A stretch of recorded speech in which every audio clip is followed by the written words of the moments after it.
White men can't do anything unless of course, you go by a Hispanic version of your name, such as Beto O'Rourke.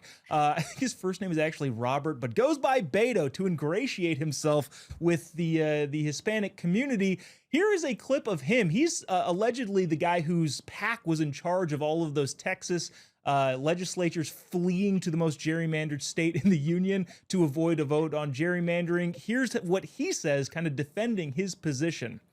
We are in a basketball game right now, if you'll excuse the metaphor, where the refs have left the arena.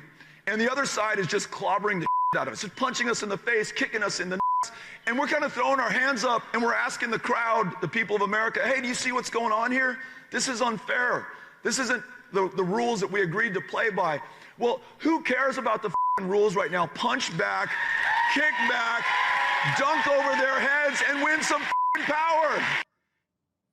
Okay, well, so there is a leader in the lib side of the aisle calling for ignoring the rules and using some pretty aggressive language and metaphors there. Now, I don't think Beto's calling for physical violence. I'm not accusing him of that. But Andrew, I don't know, where does this go if libs tack on to this and say, okay, yeah, screw the rules. We're not going to play by the rules because they think we're not playing by the rules, which there's a part of me that says, yeah, okay, good luck finding that.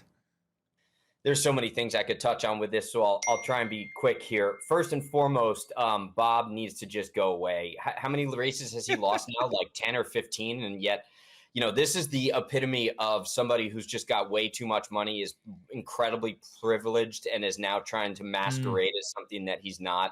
So that's number one. Number two, I always look at these things through the lens of what if Trump said it, right? I'm sure there's an acronym, WITSI. What if Trump said that? They would be exploding. They would be losing their minds if Trump said this. And number three, this kind of quasi metaphor that he presents, let's go down and let's play out that horrific metaphor, because in the event that all the refs have left the field, we wouldn't be having all of these judges and district courts judges overturning every single thing that Trump is trying to do. Quite frankly, I think illegally, but still, they are the referees in this case. Yeah, so maybe in like one JV basketball game, in his metaphor, the referees happen to be interpreting the rule book the right way or just in a different manner, which they're allowed to do, and he doesn't like the outcome, so he's just going to flip the entire institution upside down. That's BS. And basically, he's admitted to cheating, because breaking the rules is cheating. So if that's what they want to do and everybody's wrapping their soft little weak arms around him, then they're admitting to cheating as well. You know, unfortunately, Andrew, we did get word right in the middle of that rant that a federal judge has overturned your response. So you'll have to make it on the internet at another place, because unfortunately, federal judges are actually still here. They haven't left the building. Savannah, the hypocrisy here. I know we've talked about this redistricting in Texas extensively, but apparently it's still going on. They're holding more meetings in the legislature there in Texas. The libs that have left the state are still trying to figure out when they're going to come back to the state. Kind of from speaking from a recognizing the hypocrisy where it is, obviously the place they went to is extremely gerrymandered, and all of the other places that are saying, hey, we're going to respond, are already extremely gerrymandered. How do we get the point across that this is a thing and it's just here to stay, and this is just how, unfortunately, we do politics?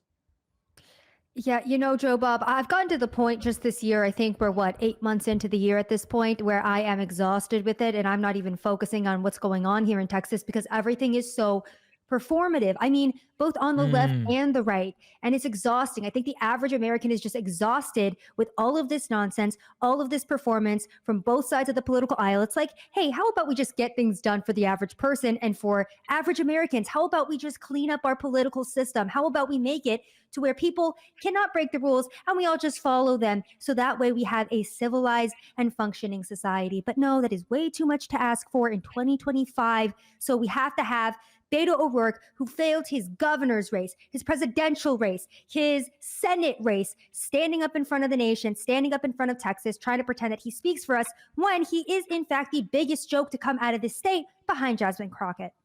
I fervently disagree. I want my politicians performing at every level. I am so happy that the senator in California charged the podium during a DHS press conference, and he definitely proved a point there. Of course, I kid.